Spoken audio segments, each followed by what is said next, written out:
Hey, this is Rahul and how's it going everyone? I appear always a little sweaty in these home videos because I turn off the fan and the AC just so that you guys can get a better audio. Yes, that is the level of dedication. But today we're not about to talk about my dedication. Yesterday I posted a couple of pics on social media, my Instagram and Facebook. So if you're not following me there, follow me there because I like to interact with you on Instagram and my Facebook page. Links are right on the screen as well as in the description below. So I asked you to ask me anything about the Ladakh ride if you had any questions, and I promise that in the next video I will be answering all of them. So just let's get started. And if I've missed some questions, if you guys have missed some questions and if I want to add that up, I will be adding that up at the end of the video. But first of all, I'll just get to my social handles and I will reply to your questions.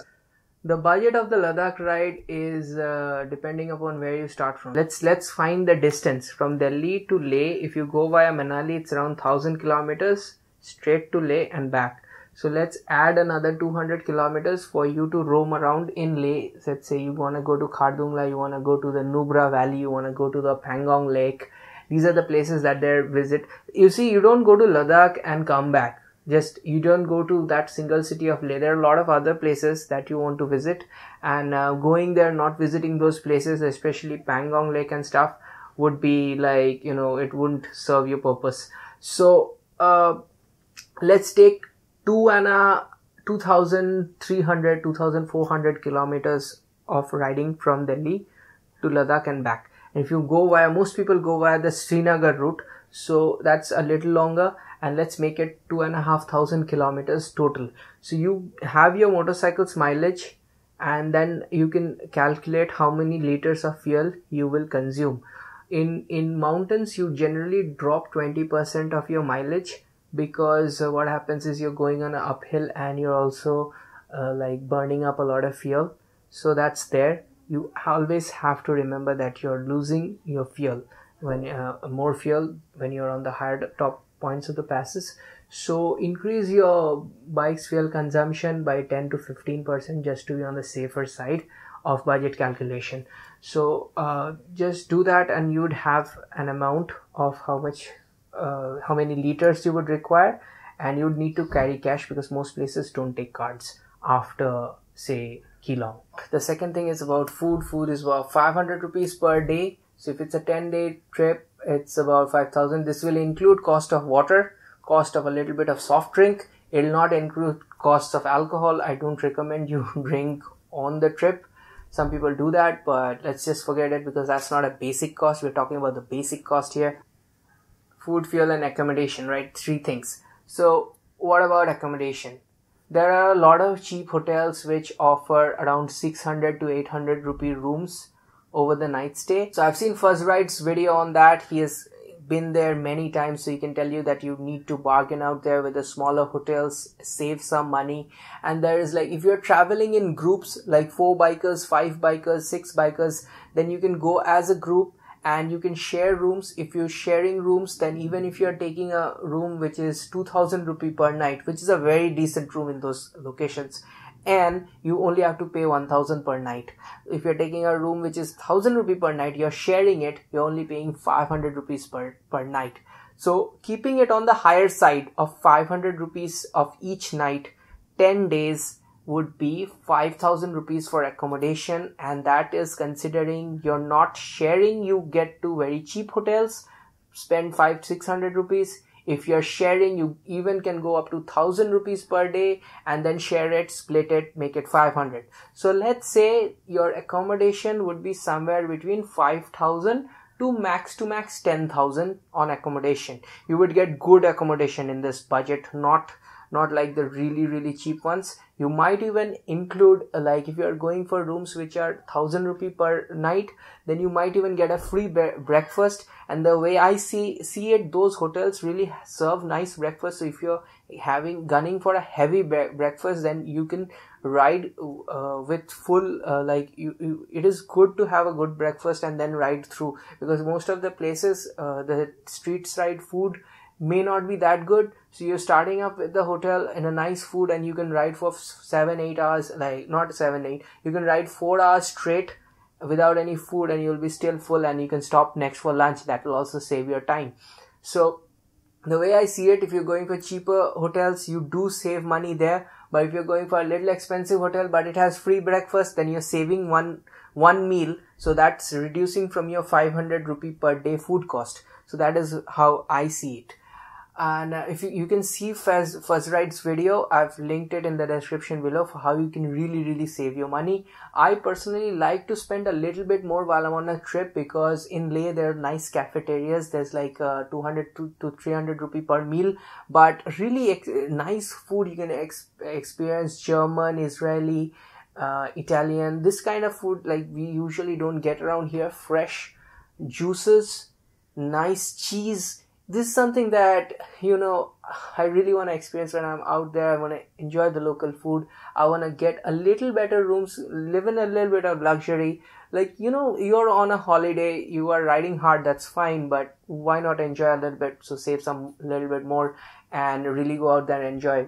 Like total, if you ask me, it would cost somewhere between around 20,000 rupees is a very good number if you're going from Delhi and coming back to Delhi. Now, if you are adding Kolkata or Bangalore, it's just like 3 days of more riding. Then attach another, say, 3,000-4,000 to 5,000 rupees for those 3 days, and you got your budget. So for me, I would say if you're going from Delhi, 20,000 to 25,000, and you will be really enjoying it without the chance of running out of money. If you're sharing rooms and you're having 20,000, you're gonna have a hell of an experience. Really getting good sleep at nights really important. In Sarchi, you can stay in tents. If you go via Patni Top, you get like a lot of good hotels, so you don't need to stay in tents and stuff. So overall, that's the costing analysis. You have to do it on your own. Calculate the distance from your home to that place. Drop the mileage, like I said, for the hilly area. If you're riding normal highway Mumbai to Delhi, that part you can have normal mileage. And then you have your fuel cost, let's say 5,000 to 6,000 rupees of fuel.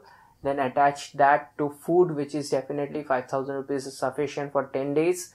Then if you attach the accommodation, which can be 5 to 10,000, the total you are looking at food, fuel, accommodation, a total of 15 to 25,000. That's my analysis. Spares and all, if you like, but there is one thing people forget. Before going to Ladakh, you need to buy a lot of things like gear. You need to buy things that will keep you warm. I have a video preparing for the toughest ride of my life, longest ride of my life. You can go out there and see that video in the description. I bought some stuff from Decathlon.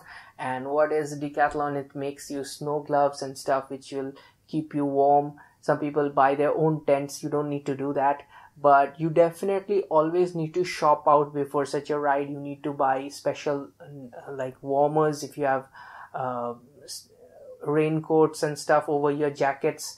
So you need to buy protective jacket. If you don't have gear, you might need to buy a waterproof glove, which is very important to have waterproof gloves and boots.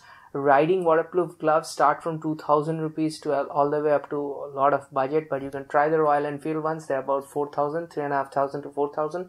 So you need waterproof gloves. You need entire body to be waterproof. You can do that over big raincoat over your usual riding jacket, or you can use a rain liner inside your jacket, or I prefer having a bigger shell of waterproof outside, because if it rains, you don't want your jacket to get wet. Your internal liner is gonna save you from rain, but if your jacket gets wet, it's not a very comfortable feeling, because you have to wear that jacket the next day as well. Waterproof boot is very important because you're gonna go through streams, and often normal riding boots are not waterproof. Mine didn't survive. Like, it survived, but it got water inside it. So make sure your riding boot is completely waterproof. Before going there, you can dip it into a bucket of water and put your you can see how much water is seeping in. Buy 100% waterproof boot. If that's not there, buy gum boots from local, but they don't have the protection that you need as a rider, but they'll give you the waterproof thing. The other idea, if you can get imported waterproof socks, then you can wear normal boots, but still your feet will be warm and dry. Keeping feet dry is important because you can get hypothermia, which is like your feet can get frozen up, and that can cause damage to your toes, which is not something I recommend. Ladakh isn't just about cost, it's about preparation, and there's a lot of things that's gonna happen out there. It's better to be fully prepared. Carry your first aid kits, carry an extra power bank, carry an extra phone if possible. Keep everything charged wherever you get a plug point. So these are the very important things that you need to understand, that it's not just about cost. And if you want to see my 2 preparation videos, what stuff I took, just see it. But remember, waterproofing from head to toe is very important. No half helmets, no flimsy stuff. Wear good quality helmets, full face, modular or off-road helmets with a front visor. I don't really recommend you go for the open-end visors, because sometimes it gets so cold that these entire areas will freeze off. I've seen people's skin coming off. Definitely not recommended. Go for sunscreens if you want to save your skin, or my visor is UV proof, so I didn't really need it. So keep your ears and neck warmed by buying balaclavas and neck warmers. Very important to take care of yourself in those conditions. If you catch a cold mid-ride, trust me, you're not gonna enjoy the experience. So I think it's not always about I want to do Ladakh within 15,000. It's I want to do Ladakh safely. I want to enjoy that ride. I want to come back with good experiences. So before going there, spend your money on shopping. Get yourself stuff like ski base layers, or get jockey thermals or any other brand's thermals inside. On top of which, wear nice riding jacket and keep yourself waterproof. If you get stuck in rain and 0-degree temperature, it's not gonna be very nice. I've faced it. I was geared up, still it was very cold.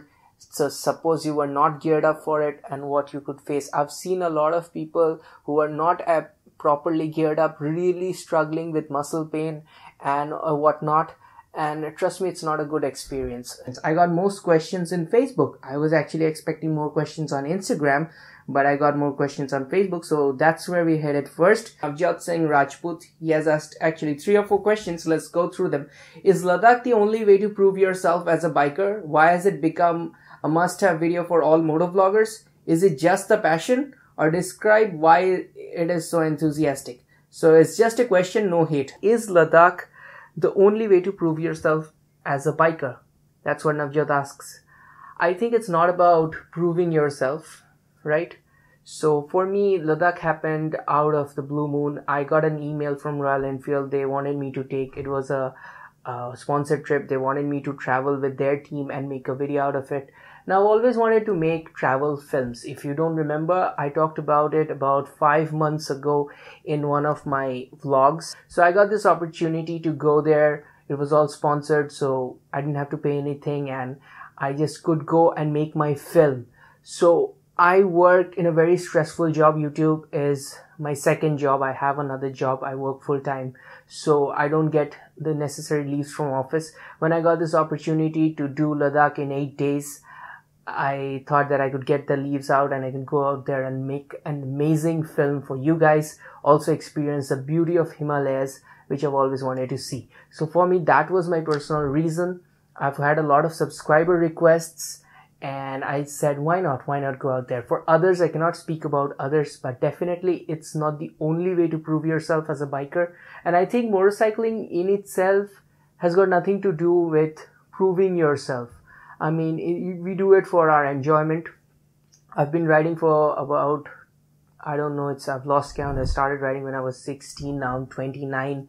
So the channel's only 3 years old, and we've been riding for forever. Even if the channel wasn't there, I would have still been riding. Maybe not to such locations all the time, but would still be doing rides, right? So I didn't start motorcycling for doing that, and I don't think proving yourself as a biker should be a motivation for doing rides. Yeah, sometimes you have to prove something to yourself. You have to test your limits. I respect that. And maybe that's that. I can't talk about others. I've just giving my own perspective. And he has asked the second question, why has it become a must-have video for all motovloggers? Well, internationally, there are a lot of motovloggers who are successful and who have never visited Ladakh. So it's not that every motovlogger must go to Ladakh. But for Indian motovloggers, yes, I've seen that everyone wants to do Ladakh, and it's got various reasons. First of all, Ladakh is a very challenging ride and it makes for a great story. Let's be honest here. I couldn't have filmed such an interesting story or riding through plains, like plain land, right? Riding to highways. It doesn't make such an interesting story, such as riding on a narrow path where one end is a cliff and another end is a mountain, right? Mountains coming down from your left, and on the right side there is a cliff. So the drama of it, the beauty of it, the lack of oxygen, and the road conditions, and staying in tents, these are things that you experience on such a trip. It's an adventure trip, right? So a lot of motovloggers feel that it's something very easy to show and it comes out very beautiful. And your subscribers kind of have a respect for you because you're doing such a hard ride. So I guess that's one reason why motovloggers want to do it. It kind of gets you that popularity that because a lot of people are searching for Leh Ladakh videos and they find your video, and if you've done a good job, you've got a new subscriber. Maybe that's one way of taking a look at why motovloggers want to do Ladakh. And I'm just being very honest here. Is it a must-have video? I guess not, but personally, I went there and I really loved the people, the culture, the food, and I think more than the riding, I ended up enjoying those things, which I never thought I'd enjoy. So that's that. Is it just for the, so his questions are going on and on. Is it just for the passion or not? Like I said, yeah, a lot of people do it for passion. A lot of people go to Ladakh who don't even have a camera with them. Understand that. So it's not just for social media. There's a lot of different reasons for different people. And describe why it's so enthusiastic. Just a question, no hate. Why is it so enthusiastic? I cannot explain. You have to go and experience Ladakh. Maybe not on a motorcycle. Maybe you go there by a car or whatever. Just go there and experience it. That's not just for Navjot. I'm telling that for everyone who's listening to this video. Let's move on to the next question. It's any necessary mods required to do Ladakh with ease? Leave the Royal Enfield. Let's take RC 390 for example. What mods do you need on RC? Well, actually the RC 390 is not a motorcycle I'd recommend you to take to Ladakh. People are taking it, but it's not what it's designed to do. There is one thing that really concerns me is that KTMs do have a different sort of alloy wheel design. So that is sport bike lightweight alloy wheels and they're not meant to do off-roading and on rocks. So you might get alloy wheel crackage, and that is not a design flaw. You can't expect to take a sport bike and you're gonna abuse it in that kind of riding conditions. So what happened was one guy who was taking a Daytona to Ladakh. What happened is his shock absorbers broke. Now I've never seen a shock absorber of a Daytona break in sport bike tracks or whatever highway riding, but it happened there. So definitely via the Manali route, it is more off-roads. If you go via Srinagar route, the distance is a bit more, but you have better roads, you have better highways. So it's maybe possible by doing RC. I've seen Manali route RC as well. It's not that it's impossible, but you're just taking too much risk. So what I'd say, if you can swap your alloy wheels with spoke wheels and off-road tires, that is the first two modifications I'd like to mention. And for any other bike, like I've seen alloys of Bajaj Pulsar and all that, they're heavier alloys. They tend to last longer in those kind of conditions. So you can do it on a 150cc bike. There's no problem in it. But the first thing is you might need to add a luggage rack so that you can add those jerry cans of fuel and mount your saddlebags pretty easy. So just a luggage rack on the back of your bike. They make it in Delhi. Your local people can also make it. That's the mod number one. Mod number two is your auxiliary LED lights. I'd suggest Cree LED lights. Apart from that, like I said, it's better to have off-road tires like the Seat tires, and it's also better to have spoke wheels if you can. If you're having a normal 150cc bike, those alloys are heavier, so I think they will also last. So that's gonna be basic mods. Moving on, what amount of cash is needed? What is the total expenditure including cash?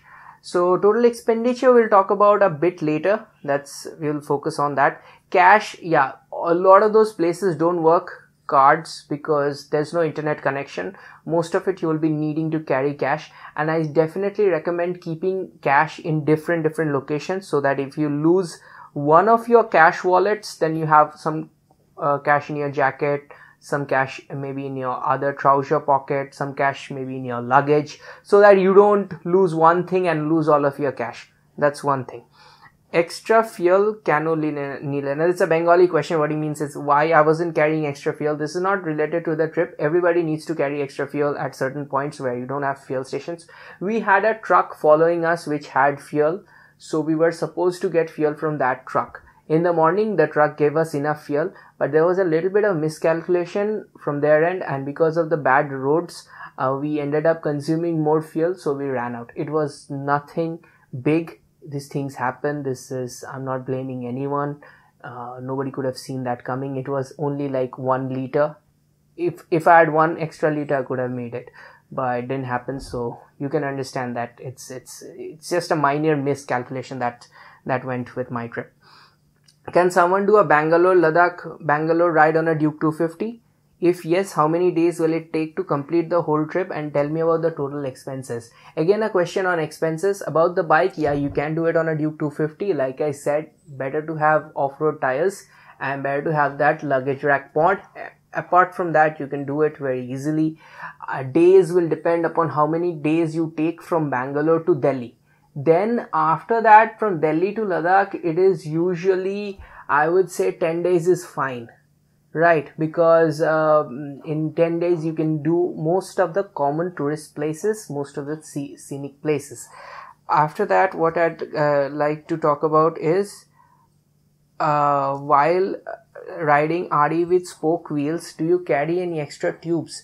And what should one do if one faces the problem like flat tire situation? Now this is a very tricky question, and obviously it's better to carry some spare clutch cables, spare certain things like which can easily be replaced and which can be, going out during a ride, including tubes is a nice thing to carry all of those stuff. If you know how to repair your own punctures and stuff, you can take a tube.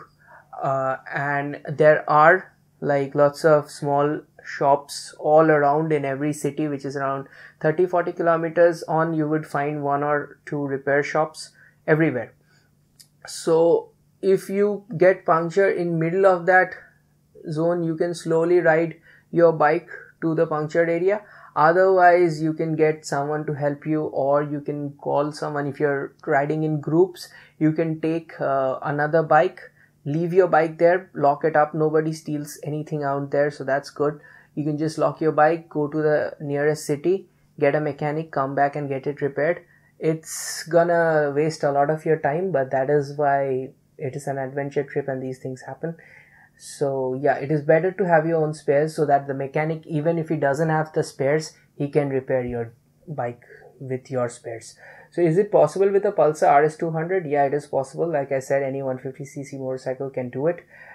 Taking below 150cc, I don't recommend, because in the higher point of the passes, they really struggle a lot with torque. But I've seen smaller bikes do it as well, but they were really struggling. That's just what I wanted to make.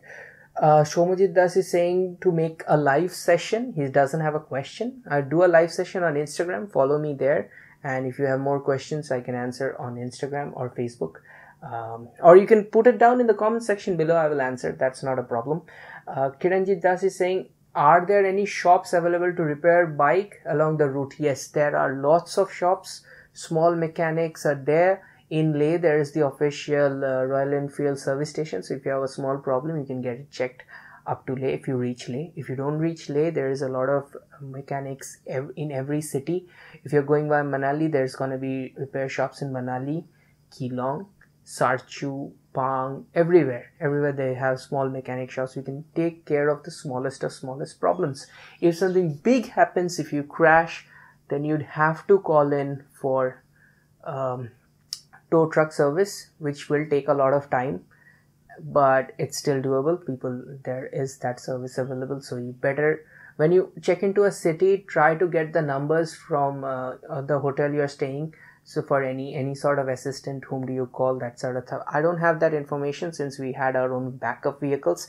There's another way, like if you have more budget, you can do, there are a lot of trips, sponsored tours which are going, not sponsored tours, there's a lot of group tours, guided tours which are going on from Manali and also from Delhi, where you pay a certain package amount, say let's say 25,000 or something like that, and then they'll give you a bike, they'll give you accommodation, food and everything. They'll give you a backup car with oxygen, doctor and even mechanic, and they'll have spares for their own rented bikes, and they will have like a tour guide to tell you the distance that you'll do in the morning.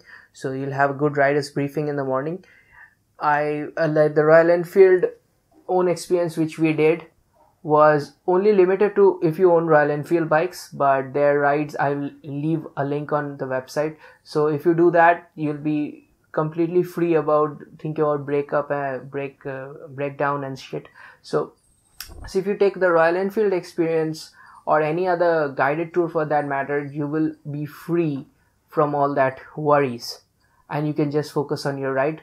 They even give you a luggage van, so if you're having extra luggage, you can put it in the van, and then your bike will be much lighter. You can enjoy the ride. A lot of people prefer doing it that way, especially if you're a beginner and you have more budget. You can consider that.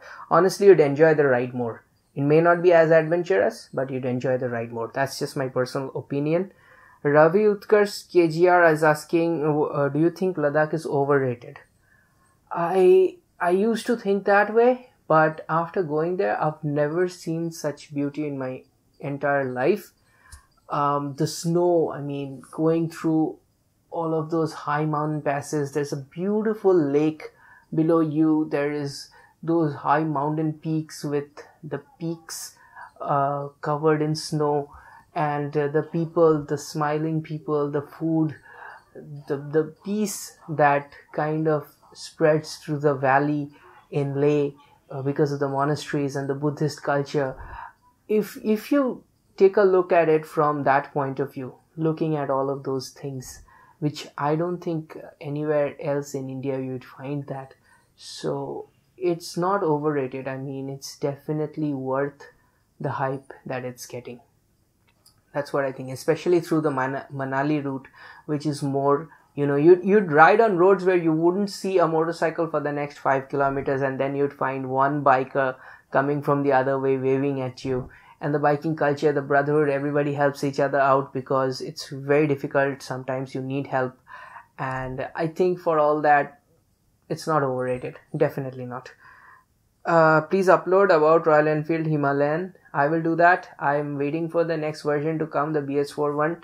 Then I want to do a review comparing the old one with the new one, and also talking about the experience of off-roading with it. It'll take a little bit of time, but I think it'll be worth it. Like I'd like to take times for important videos. What all mods should I do for a RE Classic 350 for taking it to Ladakh? Again, I've talked about the mods. That's all there is to it. So engine oil change korte hoyechilo. One guy is asking me whether Devjyoti Dash is asking me whether we should be changing engine oils. Engine oil, I think we should change before the trip. It's a 2000 kilometer trip from Delhi to Ladakh and back. In 2000 kilometers, most bikes don't need an engine oil change. So I recommend you do it before leaving for the ride, and also get your bike serviced before leaving for the ride. If you have any clutch cables or anything, spark plugs and all that, carry spares. And also if your spark plug or your clutch cable and other small stuff which is perishable on a motorcycle, if it's like the clutch plate, get them all checked. If it's old, it's gonna go out in a few thousand more kilometers, just replace it before the ride. Best mobile phone network in Leh.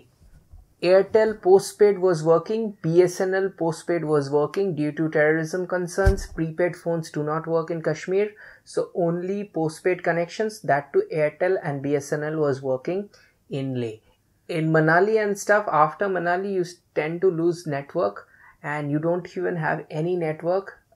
Even radios don't work, only GPS phones work. So you would not have any network after you leave Manali. And in Keelong, like, you have very little network sometimes. Keelong, I think you'll still get network, but most of the times I wasn't getting. And after Keelong, there's like for the mountain range, you don't get any network. You get only Leh, you get some sort of network. And the internet's also very dramatically bad over there. So you can go to some cyber cafes which have reasonable internet speeds. So I could post a photo of on my Instagram from a cyber cafe. That's all we could do. So yeah, remember Airtel postpaid or BSNL postpaid. So is gonna talk about more questions about budget. What are the necessary modifications? I've already replied about the necessary modifications. So what is there? What else is there? Again, okay, there's a question about transiting your bike. So if you're from Delhi, or if you're not from Delhi, if you're from Kolkata or from Bangalore or from Chennai, you don't want to ride till Delhi, you want to transit your bike, I recommend RWR Movers and Packers. They do a good job, but they take a lot of days to transit your bike. So make sure you send your bike early. Otherwise, they take a lot of time, but they pack it and send it really well. So that's one option, RWR Movers and Packers, but make sure you get them signed that you need the bike. Otherwise, what happens is you reach and the bike doesn't reach, and it really is a big problem. You can send by other courier. Almost all courier services have this kind of delivery option, but Movers and Packers generally do a better job. I've had some problems. People complain about Gati. There are a lot of people who have transit the bikes on train, on the railways with themselves going on the train, or some people even go by flight but let the bike go by train. Train people, you just have to pay extra in the stations. They pack it really nicely, and then obviously they ship it pretty well, but sometimes there is a chance of damage. That's there in every courier. But some people don't trust trains. I've transited things on a train, motorcycles on a train, I've never faced any problem. It's also very cheap, but the only problem is you cannot have any fuel in the tank, so you have to take out all fuel before you transit the bike. Just remember that, and then you have to refuel in the station itself. So costs are usually around 10,000. If you go by train, it's maybe a little less, 5 to 6k, but for courier service or Movers and Packers, it's generally around 10,000 for shipping your bike from Leh to Kolkata. That's for Delhi to Kolkata, must be less, about 6, I guess. So let's move on to the next question. Again, a question about cost. What was the hardest situation for me during the ride? The hardest situation was probably after crashing. I had a wound here which was bleeding, and there was Rajat was there from Royal Enfield team. He did a nice job on the first aid, but after that I had to ride through a really bad patch of off-road. Normally that road wouldn't have bothered me because I had gotten used to riding off-road, but I was riding through that off-road and the jacket was constantly brushing up on my wound. Now jackets are made of really harsh and tough material. There was a t-shirt excuse me, in between the jacket and the wound, but it was still constantly rubbing on it, so it was burning constantly here, and I had to keep on my focus on the road and ride. So that was a particularly hard part, and the hardest one must be running out of fuel on top of the Tanglangla pass. It's actually Taglangla, but sometimes I say Tanglangla. Anyways, it's Taglangla pass, and it started raining. It was minus temperature, there was snow all over the place, and it started raining right on top of the pass, which is one of the worst situations. And we didn't have fuel, and we also, after the rain, there was a huge fog, so we couldn't move forward. So that was probably the worst situation I faced. But honestly, people face much worse situations. We were more lucky. We didn't get rains that much. So yeah, things can get really hairy at times in Ladakh. So to make yourself safe, I'm overstressing this over and over again, but I think this is a very as a rider, I want you guys, my subscribers, to be safe out there and really enjoy the most of its experience. I hope this video was helpful for you. I know it's probably the longest discussion video on my channel, but if you liked it, do put it a like. If you've got more questions, I'm happy to answer them. Put it in the comment section below. If this is the first time on my channel, do hit that subscribe button, and next to it there's a bell icon. Click that bell icon even if you're a subscriber, otherwise you will not get notified of my new videos. I make very few, so you will miss even those videos. And hit the bell icon. Let me know what you think about the video. Thanks for watching. I'll see you very, very soon. This is Rahul. Goodbye.